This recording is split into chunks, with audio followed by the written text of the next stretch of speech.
साथियों, आईसीएस के YouTube channel पर आप सभी का हार्दिक स्वागत है।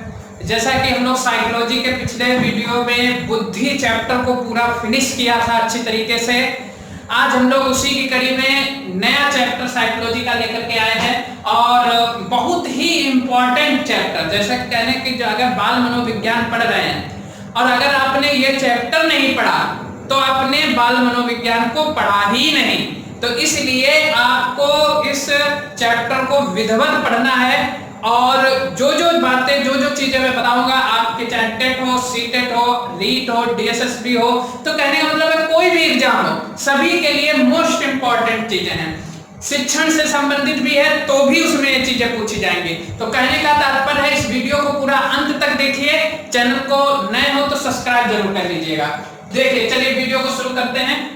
आज का चैप्टर जो हमारा है बहुत ही ज्यादा इंपॉर्टेंट चैप्टर है। चैप्टर का नाम आप लोगों ने देख लिया है, क्या नाम है?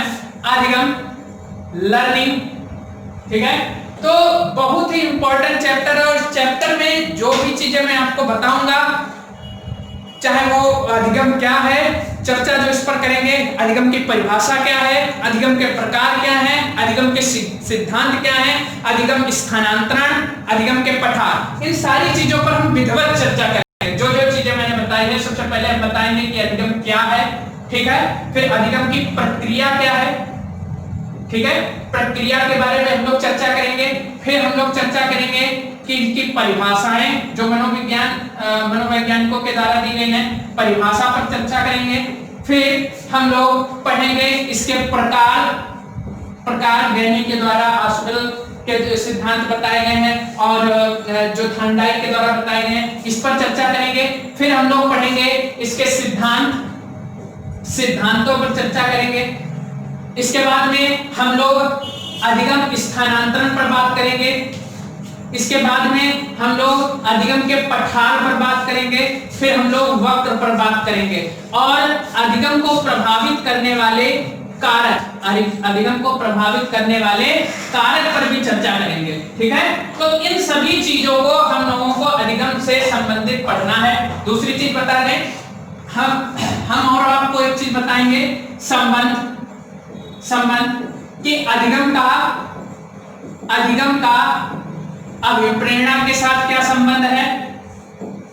अभिप्रेरणा मोटिवेशन, क्योंकि बिना मोटिवेशन के अधिगम नहीं आता और अधिगम के बिना मोटिवेशन नहीं आता। तो हम लोग पढ़ेंगे अधिगम और अभिप्रेरणा। उसके बाद में हम लोग पढ़ेंगे अधिगम तथा व्यक्तित्व, सबको रिलेट कर देंगे, सबको जोड़ देंगे एक के साथ। हम लोग पढ़ेंगे अधिगम तथा बुद्धि। ये सभी चीजों को पढ़ना हमारे लिए अति आवश्यक है। हम लोग पढ़ेंगे अधिगम तथा विशिष्ट बालक, अधिगम तथा विशिष्ट बालक, इन सारी चीजों को अधिगम के चैप्टर में कवर करेंगे। और ये कहने का तात्पर्य है कि आपको इसको बारीक, क्योंकि हम इस पर विस्तृत चर्चा करेंगे। हम ऐसा नहीं है कि हम आपको कोई चीज भी छोड़ देंगे, कुछ भी नहीं छोड़ेंगे। जिस प्रकार से बुद्धि चैप्टर में बिल्कुल बुद्धि का पोस्टमार्टम कर दिया था, एक चीज बता दी थी मैंने, सारी चीजों को क्लियर कर दिया था। अगर आपने वीडियो नहीं देखा है तो पीछे जाकर के इसके चैनल पर जाकर के वीडियो को देखिए और हर एक चीज मैंने क्लियर की थी। उसी प्रकार से अधिगम में भी हम ये हर एक चीज क्लियर कर देंगे। बस आपको लगे रहना है, मेहनत करते रहना है। तो क्या है प्रक्रिया, क्या परिभाषा, प्रकार, सिद्धांत, स्थानांतरण, पठार, वक्र, ठीक है, और प्रभावित करने वाले कारक। अधिगम का जितने भी चीजें हैं, चाहे व्यक्तित्व हो, अभिप्रेरणा हो, बुद्धि हो, विशिष्ट बालक हो, सृजनात्मक बालक हो, ठीक है, प्रभावित करने वाले विकार हो, मानसिक द्वंद्व, सभी के साथ को रिलेट करके मैं अधिगम को आपको पढ़ाऊंगा। तो सबसे पहले हम लोग बात करते हैं कि अधिगम क्या है। सबसे पहले तो इसी के बारे में चर्चा करते हैं। देखिए, अधिगम को हम लोग हिंदी में कहते हैं सीखना। क्या कहते हैं? हिंदी में हम लोग अधिगम को कहते हैं सीखना। तो इसको भी हम लोगों को ध्यान में रखना है। अधिगम को सीखना कहते हैं, सीखना। तो सबसे पहले हम लोग सीखने से तात्पर्य है कि हम लोग क्या सीखते हैं, हम लोग क्या सीखते हैं। तो अब देखिए इसको बिगाड़ते हैं। तो कहने का तात्पर्य यह है कि सीखना एक, तो कहने का तात्पर्य है सीखना क्या है उसके बारे में हम लोग जानते हैं। वीडियो को बहुत अच्छी तरीके से और धैर्यपूर्वक थोड़ा देखें, धैर्य बहुत जरूरी होता है।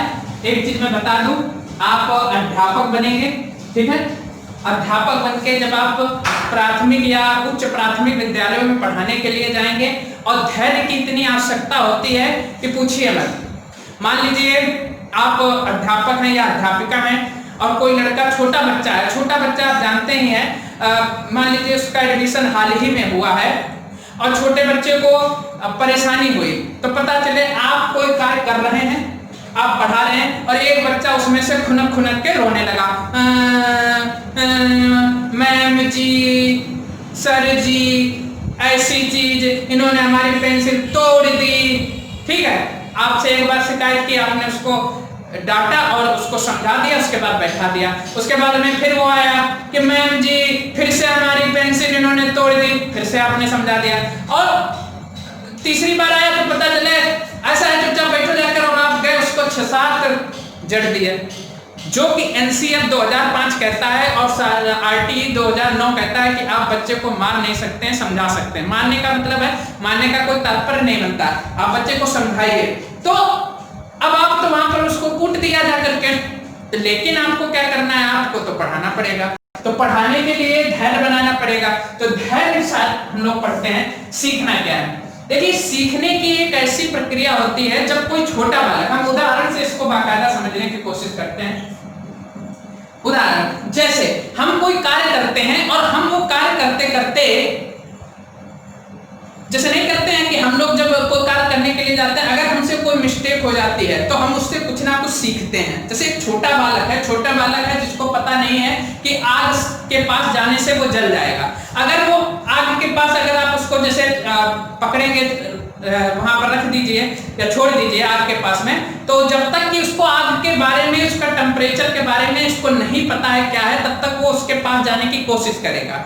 ठीक है, कोई गर्म चीज है तो उसके पास जाने की कोशिश करेगा। और एक बार अगर उसके पास जा करके और धीमे से भी तक, अगर मान लीजिए कोई कटोरी में दूध रखा हुआ है, वो गर्म है, तो अगर उसने धीमे से कटोरी में उंगली लगाई है, एक बार अगर उसकी उंगली में पता चल गया कि ये गर्म है, तो बार बार वो जाने की कोशिश नहीं करेगा।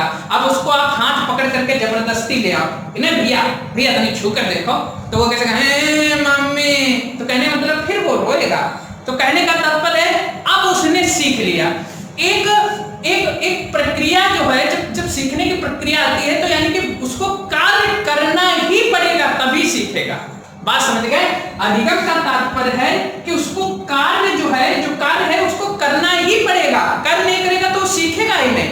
तो इसलिए कोई भी सीखने के लिए, अगर कुछ भी सीखना है तो हमको क्या करना पड़ेगा, सबसे पहले कार्य करना पड़ेगा। ठीक है, और जब हम लोग कार्य करते हैं, अच्छा दूसरी चीज है, मान लीजिए आप रात में सोए हुए हैं। देखिए, मनोविज्ञान को जितने ज्यादा आप उदाहरणों से समझेंगे, बहुत ही बढ़िया क्लियर होगा। थ्योरी तो एक चीज अलग है, थ्योरी तो मैं आपको अभी पूरी बता दूंगा, याद भी करवा दूंगा, समझा भी दूंगा, लेकिन जितना बढ़िया आप एक्सप्लेनेशन, इसका विद एग्जांपल्स आप इसमें समाहित करेंगे और समझने की कोशिश करेंगे, उतना बहुत बेहतरीन समझिएगा। तो जैसे मैंने कहा कि आप रात में सो रहे हैं और रात में सोते सोते आपको भूख लगी। अब ऐसा तो है नहीं कि पता चले ना भैया भूख लग गया है, भूख लगी है तो जो है खाना पेश किया जाए, आपके सामने खाना आ जाए, ऐसा तो होगा नहीं कि पता चलो खाना रखो, रात 11 बजे 12 बजे खाना आ जाए। मान लीजिए आपके घर में कोई ऐसा शासन आप करते हो तो कोई दे जाए आकर के, ठीक है, तो बात अलग की है, लेकिन ये तो जमाना है नहीं कि आप सो रहे हैं, मान लीजिए आप घर में अकेले हैं, अब ऐसा करो ताली बजाओ खाना पेश किया जाए, तो कैसे पेश होगा? नहीं पेश होगा ना। उसके लिए आपको उठना पड़ेगा, अगर किचन में खाना बना हुआ रखा है तो किचन तक जाना पड़ेगा और जा करके खाना को उठाना पड़ेगा और फिर खाना पड़ेगा।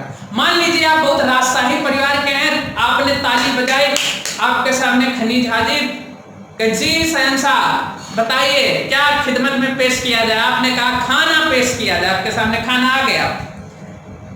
चलिए आप बहुत बड़े शहंशाह हैं, आपने कहा मेरा मन नहीं है हाथ में तोड़ने का, मतलब खाना खाने का हाथ से, आप हमको खाना भी खिलाइए, चलिए आपको उसने खाना भी खिला दिया, वहां पर भी आपने कोई कार्य नहीं किया। आपके मुंह में खाना गया तो तब भी आप कह दीजिए आज मेरा मन नहीं है खाना चबिलाने का, आप खाना भी चबिलाइए। तो क्या ये मुमकिन है? ऐसा मुमकिन हो सकता है कि खाना भी कह दिया जाए कि खाना भी आप चबिलाइए? तो ये तो मुमकिन नहीं है।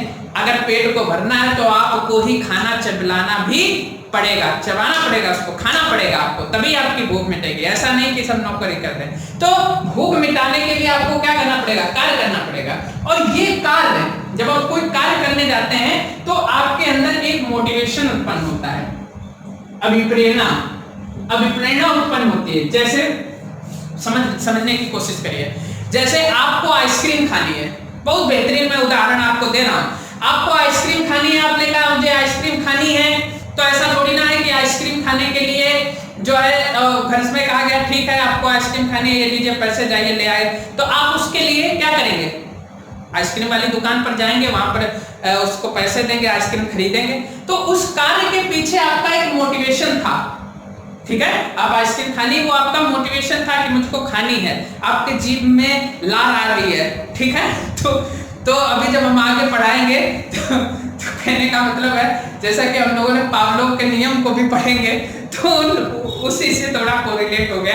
तो कहने का तात्पर्य है कि जब हम कोई कार्य करते हैं तो उसके पीछे जो है हमारा एक मोटिवेशन लगा होता है। जैसे भूख लगी तो भूख लगी तो ये भूख जो मिटाने का है, यानी कि भूख अगर आपको खाना है, पानी प्यास लगी, जीवित रहना है, जीवन जीना, ये आपका मोटिवेशन है। और प्यास बुझाना ये आपका कार्य है।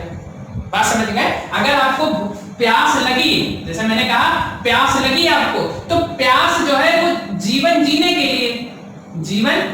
के लिए है, और जो कार्य किया है वो पानी पिया आपने, ये आपका कार्य हो गया। तो कहीं ना कहीं कार्य करने के लिए क्या आवश्यक होती है? आपकी अभिप्रेरणा आवश्यक होती है, ठीक है? और अभिप्रेरणा आवश्यक होती है, इसी अभिप्रेरणा से आपका लक्ष्य क्लियर होता है, गोल। समझ गए? मैं आपको विधवा देख के उदाहरण के साथ चीजें समझा रहा हूं। लक्ष्य, अब समझिए कि कार्य, मैंने बताया ना पहले कार्य है तो उसके पहले आपकी एक अभिप्रेरणा जुड़ी होगी, अभिप्रेरणा से ही आपका कार्य उत्पन्न होगा। कार्य से लक्ष्य क्या हो गया?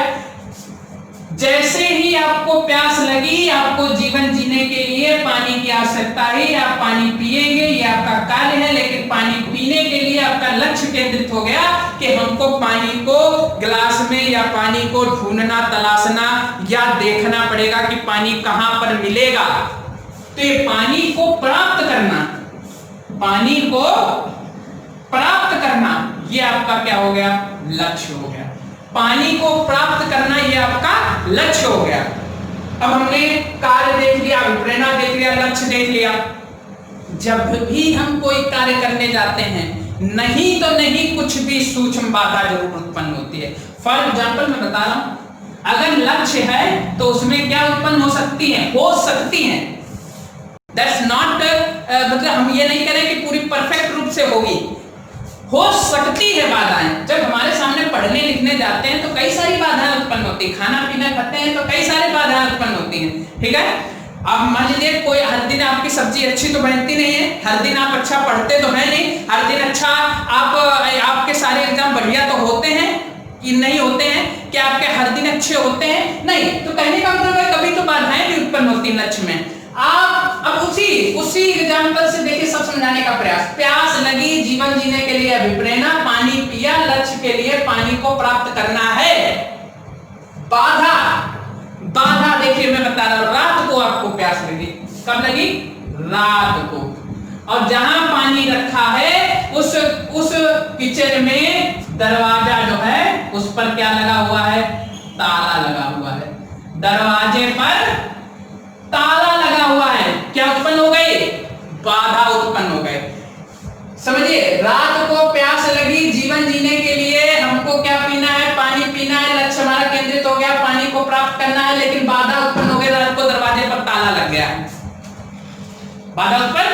अब अगला देखते हैं, जैसे ही बाधा उत्पन्न हुई हमने तुरंत ही अपना माइंड खोला, क्योंकि हमको अपना लक्ष्य प्राप्त करना है, हमने तुरंत अपना माइंड खोला, कहा कि नहीं, बाधा नहीं उत्पन्न हो सकती, हमको कुछ ना कुछ करना है। आपने सोचा कि चलिए कोई बात नहीं गिलास से हम पानी पी पाएंगे, चलिए नल है हमारे पास, क्या है, नल। तो इसी बाधा से हमने क्या उत्पन्न किया, समायोजन। क्या कर लिया, समायोजन हमने उत्पन्न किया, समायोजन किया कि हम नल से पानी पी लेंगे। किससे, नल से पानी, इस टाइप से पानी पी लेंगे नल से। ये हमने यहां पर क्या कर लिया, समायोजन कर लिया अपना। और जब समायोजन किसी चीज में कर लेते हैं, एडजस्ट कर लेते हैं, जैसे आप ट्रेन पर चल रहे हैं और ट्रेन पर चलते चलते जब आप देखते होंगे ट्रेन पर जब चलते हैं तो कभी कभार होती है 5 लोगों की एक सीट होती है, 4 लोगों की, ठीक है, उसमें 5 बैठ जाते हैं, कभी 6 भी बैठ जाते हैं, और जो छठा बैठता है वो केवल इतने पर बैठता है, और जब ट्रेन चलती है तो धक्का धुक्की में वो इतना बैठ जाता है। तो कहने का तात्पर्य है वो वहां पर क्या कर लेता है, अपने आप को समायोजित कर लेता है। तो नल के पानी पी लिया उसने, उसकी प्यास बुझ गई और वहां पर उसने अपने आप को समायोजित कर लिया, और यानी कि उसने सारे कार्य की व्यवस्था को संपन्न कर लिया। यानी कि समायोजन के बाद में प्रक्रिया आती है तो व्यवस्थापक। व्यवस्थापक यानी कि उस जो इंसान को पानी प्यास लगी थी उसने प्यास बुझा करके व्यवस्था पर काबू कर लिया। तो यही तो आपकी पूरी मिला करके अधिगम है। अधिगम की प्रक्रिया का तात्पर्य है, हमने पूरा आपको अधिगम समझाया, यही आपकी अधिगम की प्रक्रिया भी है। इसको मैं थोड़ा अभी बढ़िया तरीके से लिख दूंगा, ठीक है, एक लाइन में तीर बना करके अभी पूरी प्रक्रिया समझ में आ जाएगी। लेकिन यही प्रक्रिया है पूरी जो मैंने आपको विधिवत समझा दी कि प्यास रात को लगी। आपको एग्जांपल से देखिए, बहुत बेहतरीन एग्जांपल मैं आपको दे रहा कि रात को प्यास लगी, आप अभी प्रेरित हुए कि हमें प्यास बुझानी है जीवन जीने के लिए, तो कार्य करना पड़ेगा, यानी पानी पीना पड़ेगा। तो आपका लक्ष्य बना, क्यों, क्या कि हमें पानी पाना है, पानी ढूंढना है, पानी पीना है। तो वो उसमें अब हमको जब लक्ष्य जैसे लिया वैसे बाधा उत्पन्न हो गए कि दरवाजे पर तो रात में ताला लगा है, तो हमने अपने आप को समायोजित किया, नल से पानी भर लिया और हम व्यवस्था को संपन्न करा लिया। तो that is the process of learning, ठीक है। इसी को हम थोड़ा सुधार करके लिखते हैं। बिल्कुल एक चीज मैं आपको क्लियर कर दूंगा, कोई दो राय नहीं है इसमें। और मैं एक चीज और बता दूं, मनोविज्ञान कभी रटी नहीं जाती है। मनोविज्ञान को जितना बढ़िया आप समझेंगे और ज्यादा से ज्यादा उदाहरणों के माध्यम, उतनी अच्छी आपको समझ में आएगी, ठीक है। तो जितना बढ़िया आप समझने की कोशिश करेंगे, मनोविज्ञान आपके दिमाग में मैं बैठा दूंगा, ठीक है। कुछ ना आए लेकिन मनोविज्ञान जरूर आएगी, बस पढ़ते रहिए आप। देखिए अब हमने यहाँ पर अधिगम की प्रक्रिया, अब उसी को हम थोड़ा सही ढंग से लिख दे रहे हैं। तो आपकी आगे अभिप्रेरणा, अभिप्रेरणा के ही अंतर्गत आपका कार्य आ गया, ठीक है। कार्य से हमने आपको बताया था क्या बना, लक्ष्य, लक्ष्य से बाधा, बाधा से आपकी समायोजन और व्यवस्था,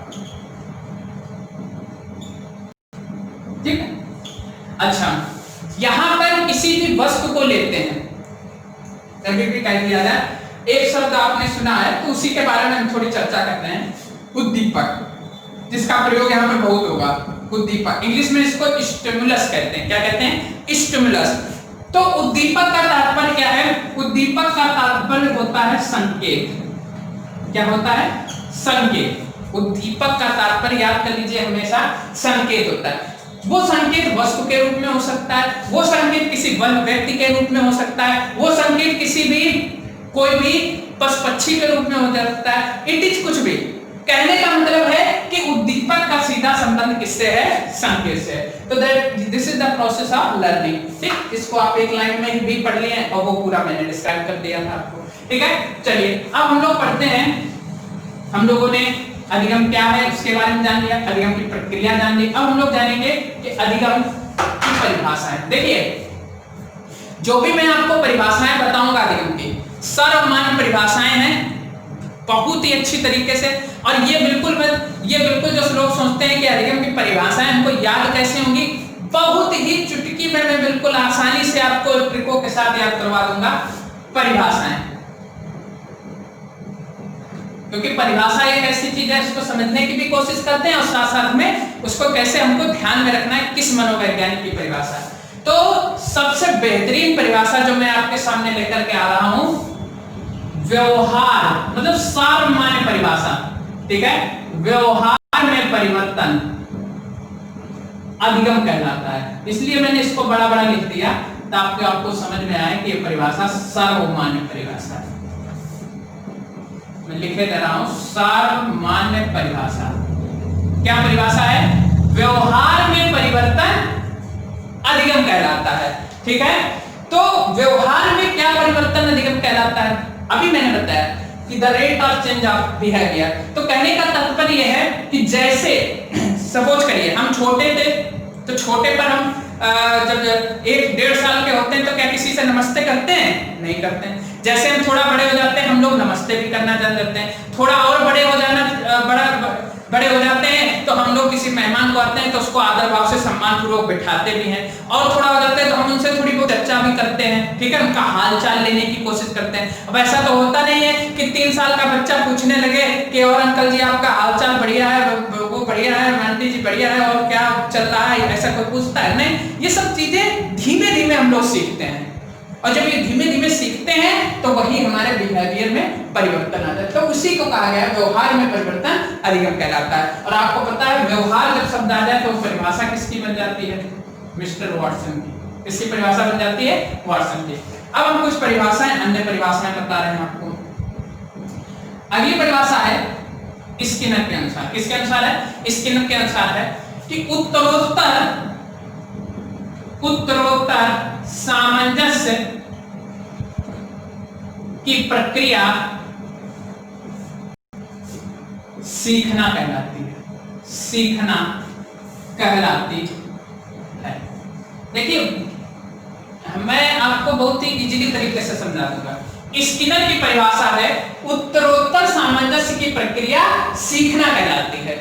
चाहे जैसी भी परिभाषा हो उसको हमेशा समझने की कोशिश करिए और महसूस करिए आखिर क्या यार अधिगम होता है, क्या है। सोचोगे तभी तो आपकी बुद्धि खुलेगी, और सोचेंगे नहीं तो क्या फिर, समझ गए? तो सोचना पड़ता है। तो हम लोग सोचेंगे, जैसे कोई टेलीविजन का धारावाहिक होता है और हमेशा टेलीविजन के धारावाहिक इस मोड़ पर छोड़ दिए जाते हैं कि आगे सस्पेंस क्लियर रहता है कि जैसे ही समझ सपोज करिए सामने बहू खड़ी है, इधर सास खड़ी है, ठीक है, और बहू के हाथ में तलवार है, सास के हाथ में चाकू है, ठीक है, और दोनों आमने सामने हैं, और वहीं पर एपिसोड खत्म, तुरंत ही खत्म। अब आप सोचेंगे क्या होगा? बहू सास को काट डालेगी, सास बहू को काट डालेगी, क्या होगा? सस्पेंस क्लियर करेंगे। तो उसी के बारे में ऐसे ही। तो कहने का मतलब है जब आप कोई भी चीज हो, क्या यार अधिगम है, अधिगम क्या है, तो हम उसके बारे में सोचेंगे ज्यादा से ज्यादा। अब यहाँ पर स्किनर ने कहा कि उत्तरोत्तर का मतलब होता है एक के बाद एक, एक के बाद एक। सामंजस्य का मतलब समायोजन जब करते हैं कि प्रक्रिया ऐसी है। हम किसी भी चीज में जब जाते हैं और वहां पर सामंजस्य बिठा लेते हैं तो हमको सीखने का मौका मिलता है। आप किसी भी क्षेत्र में चले जाइए, आप उद्योग के क्षेत्र में जाइए, आप शिक्षा के क्षेत्र में जाइए, आप मान लीजिए इंजीनियरिंग के क्षेत्र में जाइए, डॉक्टरी के क्षेत्र में जाइए, जितना जिस क्षेत्र में जुड़ेंगे उतना ही ज्यादा आप वहां पर एडजस्ट कर पाएंगे, एडजस्ट करेंगे, और एडजस्ट करने के साथ साथ आप उन चीजों को सीख भी पाएंगे। तो वही स्किनर ने कहा उत्तरोत्तर सामंजस्य की प्रक्रिया ही सीखना कहलाती है, ठीक है। अब इसमें सर याद कैसे होगा? याद करने की बहुत अच्छी ट्रिक। स्किनर उत्तरोत्तर, आपको पता है कि हम लोगों की स्किन है, ठीक है, स्किन त्वचा, और इस पर हम लोग को कुछ ना कुछ इस पर ट्रीटमेंट करते रहते हैं। बहुत लोग इस पर क्या करते हैं? कहीं फेशियल करवाएंगे, कहीं ब्लीच करवाएंगे, कहीं आज वो क्रीम, आज ये क्रीम, आज वो पाउडर, आज वो ग्लिसरीन, आज वो गुलाब जल, तमाम प्रकार की चीजें। आज लड़के देख लो, बालों में आज इधर फैशन, आज उधर फैशन, समझ गए? आज आगे फैशन, आज चोंच वाला fashion. There are so many differences fashions, और मतलब बाल के तो पूछो ही ना, इस समय कितने फैशन चल रहे हैं। तो एक के बाद एक हम लोग चेंज करते रहते हैं। तो उत्तरोत्तर मतलब एक के बाद एक, उत्तरोत्तर को हम लोग क्या कहते हैं, उत्तरोत्तर। तो जो एक के बाद हम लोग क्रीम पाउडर यूज करते हैं अपनी स्किन पर, उत्तरोत्तर स्किन पर जो चीजें हम लोग प्रयोग करते हैं, समझ गए। तो और सामंजस्य क्या होता है, गोरे हैं तो अपने आप को काले हैं तो अपने आप को गोरे करने का सामंजस्य बिठाते हैं, ठीक है। बहुत लोग ऐसे होते हैं कि बाल का स्टाइल बना करके अपने आप को हैंडसम और स्मार्ट बनाने की कोशिश करते हैं, तो सामंजस्य बिठाते हैं। तो स्किन में उत्तरोत्तर कार्य करके, स्किन पर उत्तरोत्तर कार्य करके क्रीम पाउडर लगा करके सामंजस्य बिठाते हैं, तो उसको क्या कहते हैं, सीखना। याद हो गया, देखिए स्किन पर क्या करते हैं, उत्तरोत्तर, स्किन पर उत्तरोत्तर, याद हो गया। दूसरी परिभाषा हम लोग ले लेते हैं, गेट्स व अन्य। गेट्स व अन्य की परिभाषा बहुत इंपॉर्टेंट परिभाषा। अनुभव और प्रशिक्षण के आधार पर, अनुभव व प्रशिक्षण के आधार पर, देखिए कोई भी मनोवैज्ञानिक होता है, उसका एक मेन शब्द होता है। अब वो शब्द देखिए इन्होंने दे दिया, गेट्स ने कहा अनुभव व प्रशिक्षण। जब परिभाषा में आ जाए अनुभव व प्रशिक्षण के आधार पर या अनुभव व प्रशिक्षण के आधार पर अनुक्रियाओं के द्वारा जो सीखना कहलाता है। तो अनुभव और प्रशिक्षण, अनुभव और प्रशिक्षण, अनुभव का मतलब एक्सपीरियंस, प्रशिक्षण का मतलब ट्रेनिंग। तो एक्सपीरियंस एंड ट्रेनिंग के आधार पर गेट्स की परिभाषा। अच्छा देखिए कैसे याद करेंगे, अनुभव एक्सपीरियंस भी हम लोग प्राप्त करते हैं, ऐसा तो है नहीं धरा हुआ रखा है हमारे पास अनुभव, या कहते हैं अनुभव हमारे पास आ जाओ, हैं हमें समा जाओ। अनुभव मतलब कोई व्यक्ति विशेष का मैं नाम नहीं ले रहा हूं, अनुभव का मतलब है एक्सपीरियंस, ऐसा तो है नहीं। प्रशिक्षण से कहते हैं ओ भाई साहब प्रशिक्षण आ जाओ हमारे अंदर समा जाओ, ऐसा तो है नहीं। इनको प्राप्त करने के लिए हमको कार्य करना पड़ेगा, कार्य करेंगे तो हम लोग सीखेंगे। तो अनुभव और प्रशिक्षण को प्राप्त करना ही सीखना कहलाता है, और इनको हम लोग क्या करते हैं, कार्य करते हैं, तभी तो ये क्या होता है, प्राप्त होता है। क्या होता है, प्राप्त। और प्राप्त को अंग्रेजी में क्या कहते हैं, क्या कहते हैं अंग्रेजी में, गेट्स। प्राप्त को अंग्रेजी में क्या कहते हैं, गेट्स कहते हैं। देखिए याद हो गया, अनुभव और प्रशिक्षण हम लोग प्राप्त करते हैं, सीधे से बोलिए अनुभव और प्रशिक्षण हम लोग गेट करते हैं, अनुभव और प्रशिक्षण हम लोग गेट करते हैं, अनुभव और प्रशिक्षण हम लोग प्राप्त करते हैं, और प्राप्त को अंग्रेजी में गेट्स कहते हैं। ठीक, याद हो गया। आगे देखते हैं, बहुत ही इजीली तरीके से मैं आपको परिभाषाएं याद करवा दूंगा, बिल्कुल। बस आप लोग एक कार्य करते रहिए, वीडियो को खूब ज्यादा से ज्यादा शेयर करिए भाई। आप लोग शेयर नहीं करते हैं तो फिर किसी भी प्रकार से मतलब कहने का मतलब है कि आप हमारा सहयोग करें और हम आपका सहयोग करें, बात समझिए। तो कहने का मतलब है वीडियो को खूब शेयर करिए। गेट्स व अन्य की परिभाषा हम लोगों ने याद कर ली। अब हम लोग अगली परिभाषा याद करते हैं, क्रो एंड क्रो। ठीक है, फिलहाल क्रो का हिंदी मतलब तो कुछ और होता है, लेकिन यहाँ पर ये महान मनोवैज्ञानिक है, इनके बारे में हम लोग ऐसा वैसा कुछ नहीं कहेंगे, ठीक है। लेकिन क्या करें, नाम ही ऐसा है। तो आदतों का ज्ञान व अभिवृत्तियों, देखिए मैंने भी बताया किसी ना किसी का वर्ड एक परिभाषा में जरूर याद कर लीजिए। आदतों, ज्ञान व अभिवृत्तियों के द्वारा कार्य करना सीखना कहलाता है। क्या कहलाता है, सीखना कहलाता है। परिभाषाएं याद करना कोई कठिन चीज थोड़ी है, बहुत आराम से। आदतों, ज्ञान और अभिवृत्तियों के द्वारा, crow and crow, crow and crow कह दो। आदत से मजबूर, बोलिए आदत से मजबूर, कौन, क्रो एंड क्रो। जैसे थोड़ा इतर में बात करता हूं, उदाहरण पेश कर रहा हूं, मैं किसी पर विशेष टिप्पणी नहीं कर रहा हूं, उदाहरण पेश कर रहा हूं कि जैसे एक छत पर आकर बैठ, कभी कभार एक पक्षी आकर के बैठ जाता है, पक्षी समझ गए आप लोग, उसकी मैं बात कर रहा हूं, और वो जब तक चिल्लाता रहता है, कांव कांव करता रहता है, जब तक कि वो पूर्ण रूप से आप उसको भगाएंगे फिर बैठ जाएगा, फिर बनाएंगे फिर बैठ जाएगा, आदत से मजबूर है, करता ही रहेगा कांव कांव कांव कांव, जब तक कि अगर कुछ किसी भी प्रकार की विशेष हड्डी या कुछ भी पड़ा हुआ है उसके खाने पीने का, तो वहीं पर आकर के मंडराएगा। तो क्रो एंड क्रो आदत से मजबूर, क्रो एंड क्रो आदत से मजबूर, क्रो एंड क्रो आदत से मजबूर। आदत वाली जो परिभाषा है क्रो एंड क्रो की हो गई, याद हो गए। अगली परिभाषा हम लोग देखते हैं। नेक्स्ट परिभाषा, एक एक परिभाषा का पोस्टमार्टम भी करेंगे, याद भी करवा देंगे आपको, ठीक है। धैर्य पूर्वक करिए, धैर्य बहुत जरूरी है, धैर्य नहीं तो फिर गड़बड़। थॉर्नडाइक महोदय की परिभाषा देखिए। थॉर्नडाइक महोदय साहब अधिगम की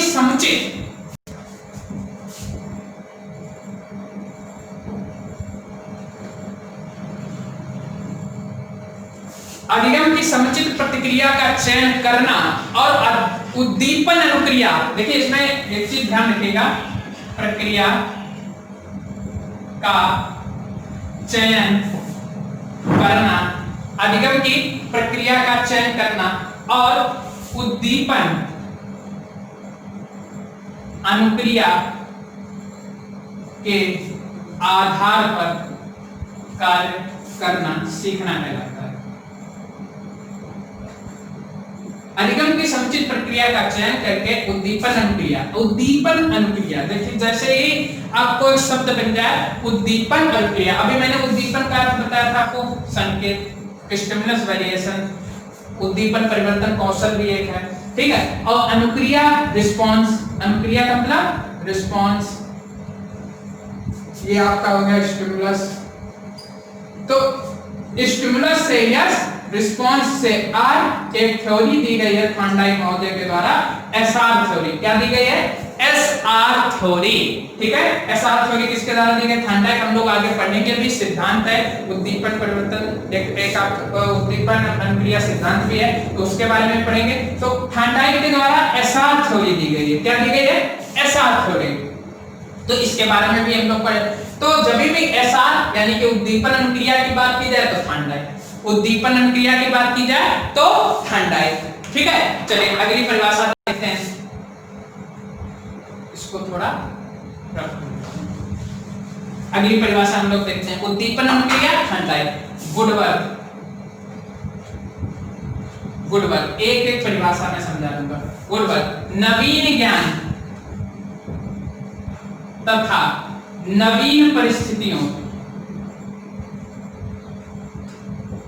नवीन ज्ञान तथा नवीन परिस्थितियों के द्वारा सीखना कहलाता है।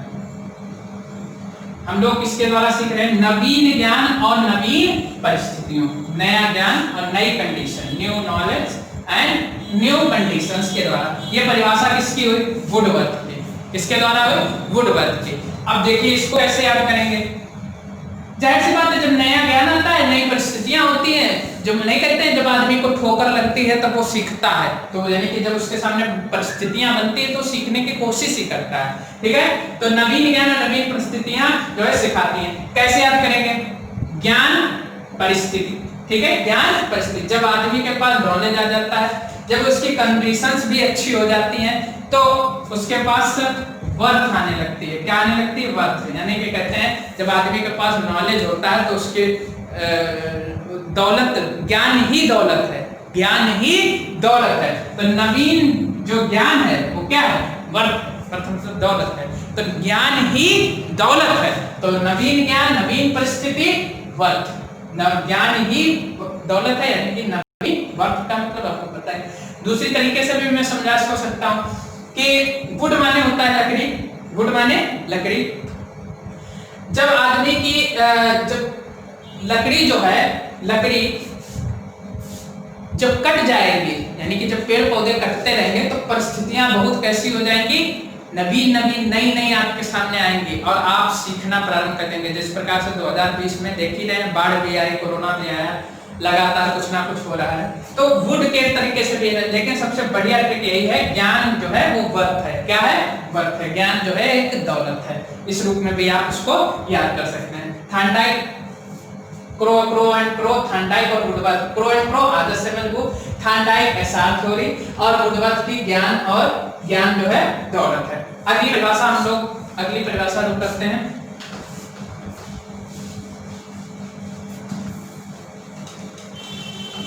अगली परिभाषा देखते हैं हम लोग। अगली परिभाषा है कॉल्विन की। अगली परिभाषा कॉल्विन की है कि पहले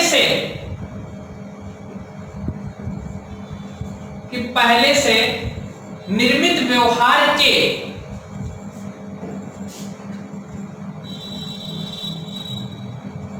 देखिए जो मनोवैज्ञानिक के नाम होते हैं बहुत ही ज्यादा उन्हीं पर फोकस करिए कि कॉल्विन है, क्रो है, उन्हीं से आपको कुछ ना कुछ क्लू प्राप्त हो जाएगा।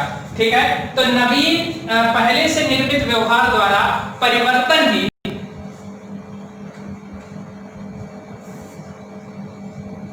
सीखना कहलाता है।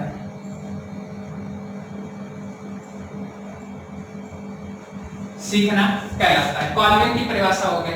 तो निर्मित व्यवहार, पहले से निर्मित व्यवहार ही परिवर्तन ही सीखना कहलाता है। पहले से निर्मित, क्या शब्द आ गया? निर्मित व्यवहार। जब पहले से ही निर्मित है व्यवहार तो वो क्या करेगा? विन मतलब जीतेगा ही। और पहले से उसको कैसे बता दिया? कॉल करके बता दिया। कॉल करके पहले से ही बता दिया कि ऐसा व्यवहार करना, तब वो जीत गया। कॉल करके पहले से ही बता दिया ऐसा व्यवहार करना, वो जीत गया, यानी विन हो गया। तो कॉल विन, पहले से निर्मित व्यवहार, कॉल करके पहले से ही बता दिया ऐसा व्यवहार करना, जीत गया। मान लीजिए आपकी शादी के लिए आए, लड़का है या लड़की है, आपके लिए कोई भी रिश्ता आया, आपको किसी ने पहले बता दिया आपके फलाने रिश्तेदार आ रहे हैं, ठीक है, तो तब जरा देख लेना उनको। तो आपको पहले से ही बता दिया फोन करके, आप बिल्कुल मतलब टनाए बिल्कुल बैठे हुए हैं, ठीक है, लड़की है तो वो भी बैठी हुई है। तो जैसे आ गए फटाफट देखना स्टार्ट, तो कहने का मतलब है निर्मित व्यवहार तैयार है, लड़के वाला है तो उसने कह दिया लड़की बढ़िया, लड़की वाले आए तो कहते लड़का बढ़िया, आप भी हो गए। कॉल करके पहले से निर्मित व्यवहार, आप भी हो गए। बात समझ गए? तो कॉल्विन की परिभाषा पहले से निर्मित व्यवहार के द्वारा परिवर्तन ही सीखना कहलाता है। ठीक है, अब अगली एक परिभाषा और देख लेते हैं, गिलफोर्ड, जेपी गिलफोर्ड के द्वारा परिभाषा। यह परिभाषा आपकी इस साल ही टीटी में पूछी भी गई थी कि अनुभवों के कारण व्यवहार में परिवर्तन। अनुभव शब्द इसमें भी देखिए आ गया, अनुभव और व्यवहार के कारण व्यवहार में परिवर्तन।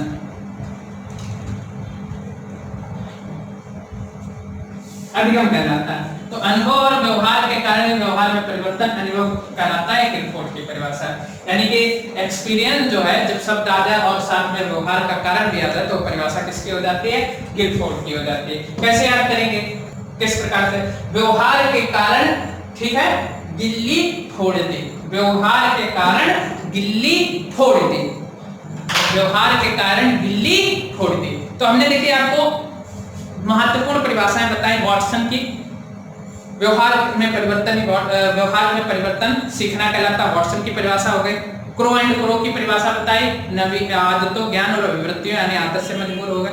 कॉल्विन की परिभाषा बताई, निर्मित व्यवहार के द्वारा कार्य करना, ठीक है, ये कॉल्विन की परिभाषा हो गई। कॉल करके फोन करके बता दिए व्यवहार को ठीक कर लीजिए, ये कॉल्विन की परिभाषा हो गई।